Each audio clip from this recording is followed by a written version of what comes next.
எந்த கோவிலுக்கு சென்றாலும் கடவுளிடம் சென்று நம்முடைய பிரச்சனைகள், கவலைகள், குறைகளை சொல்லி புலம்புகிறோம். மறுநாளே பிரச்சனை தீர வேண்டும் என்றும் நினைக்கிறோம். கூடவே கடவுள் நம்முடைய கஷ்டத்தை தீர்த்து வைப்பாரா? அப்படி தீர்க்காவிட்டால் என்ன செய்வது? கந்தசஷ்டி கவசம் பாடினால் முருகன் வருவாரா? எந்த கோவிலுக்கு சென்றாலும் கடவுளிடம் சென்று நம்முடைய பிரச்சனைகள், கவலைகள், குறைகளை சொல்லி புலம்புகிறோம். அல்லது எனக்கு பணம் கோடு, வேலை கோடு, வசதியான வாழ்க்கை கோடு என ஏதாவது ஒன்றை வேண்டுகிறோம்.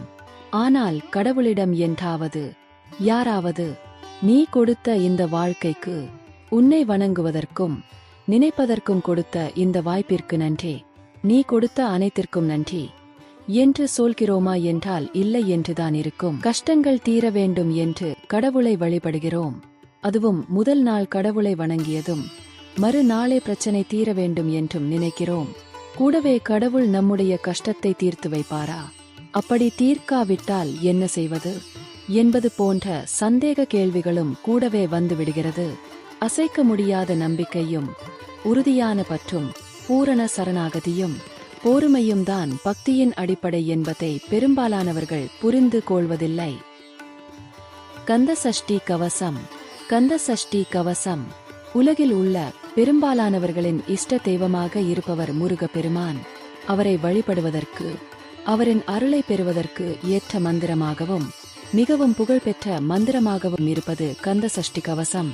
கலியுகத்திலும் கண் கண்ட தெய்வமாக, பல அற்புதங்களை நிகழ்த்தி காட்டக்கூடிய தெய்வமாகவும் இருக்கும் முருகப்பெருமானின் அருளால் பாலதேவராயன் சுவாமிகளால் பாடப்பட்டதுதான் கந்தசஷ்டி கவசம். இன்று பெரும்பாலானவர்கள் படிக்கும் சஷ்டியை நோக்க என துவங்கும் கந்தசஷ்டி கவச பாடல் திருச்செந்தூர் தலத்திற்கு உரியது. இதேபோல் 6 படை வீடுகளுக்கும் அவர் தனித்தனியாக சஷ்டி கவசம் பாடியுள்ளார். இருந்தாலும் முருகனுக்குரிய திதியான சஷ்டி திதியையே முதல் வார்த்தையாக கொண்டு பாடப்பட்டதால் திருச்செந்தூர் தலத்திற்குரிய கந்தசஷ்டி கவசமே பிரபலமாக பாடப்படுகிறது. கந்தசஷ்டி கவசம் மகிமை. கந்தசஷ்டி கவசத்தை தினமும் காலையிலும் மாலையிலும் படித்தால் தீராத வினைகள் அனைத்தும் தீரும் என கந்தசஷ்டி கவசம் பாடல் வரிகளிலேயே சொல்லப்பட்டுள்ளது. இது பலரும் வாழ்க்கையில் அனுபவமாக கண்ட உண்மையும் கூட. தொடர்ந்து 48 நாட்கள் எவர் ஒருவர் கந்தசஷ்டி கவசம் பாடலை காலையிலும் மாலையிலும் முருகனை நினைத்து பக்தியுடன் மனமுருக படிக்கிறாரோ அவரது வாழ்க்கையில் மிக பெரிய மாற்றம் வரும்.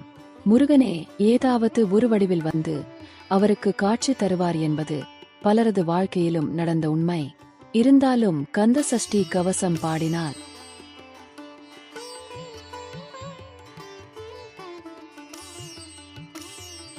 கந்தசஷ்டி கவசம் உருவான கதை. பெங்களூருவில் வியாபாரம் செய்து கொண்டிருந்த பால தேவராயன் சுவாமிகளுக்கு திடீரென தீராத வயிற்று வலி ஏற்பட்டது.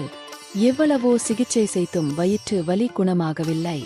அதற்கு என்ன காரணம் என்றும் தெரியவில்லை. பல கோவில்களுக்கு சென்று வேண்டிக் கொண்டும் பலன் அளிக்கவில்லை. இறுதியாக மனம் வெறுத்து போய் கடைசியாக திருச்செந்தூர் கடலில் விழுந்து உயிரை விட வருகிறார்.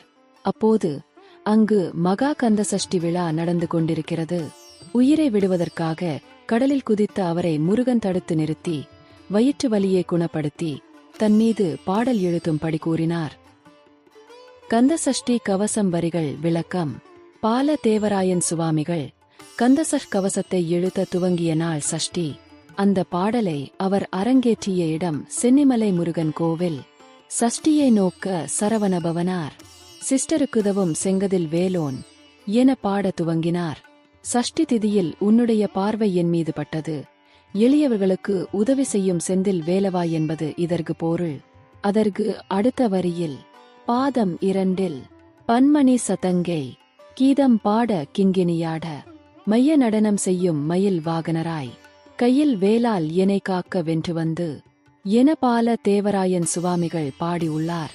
முருகனை வரச் சொல்லியோ, இனிமேல் முருகன் வருவார், வரப்போகிறார் என்று சொல்லியோ பால தேவராயன் சுவாமிகள் குறிப்பிடவில்லை. முருகன் ஏற்கனவே என் முன் வந்துவிட்டார். அவரது பாதத்தில் இருக்கும் சலங்கையின் ஒலி என் காதில் கேட்கிறது. மயில் மேல் ஆடிவரும் காட்சி என் கண்முன் தெரிகிறது. கையில் வேலுடன் என்னை காப்பதற்காக வந்துவிட்டார் என்றும் பாடியுள்ளார். முருகன் நேரில் வருவாரா? முருகன் நேரில் வருவாரா?